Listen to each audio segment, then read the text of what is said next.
Welcome to our tutorial on removing backgrounds in Adobe InDesign. Let's get started. First, choose your image. Select File, then Place, and add your image to the document. Next, draw a frame where you want your image to fit. Click and drag your cursor to create the desired area. Once your image is in place, select the frame and go to the Object menu. Look for Clipping Path. Choose options to adjust the background removal settings. You can define the areas to keep or remove. Finally, refine your frame by adjusting the edges for a polished look. And there you have it. Remember to save your project. This ensures all your hard work isn't lost. Experiment with different images to perfect your skills.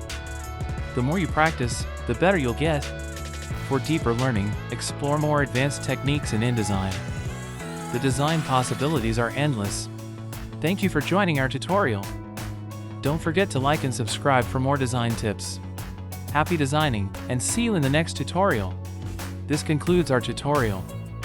Keep creating amazing designs.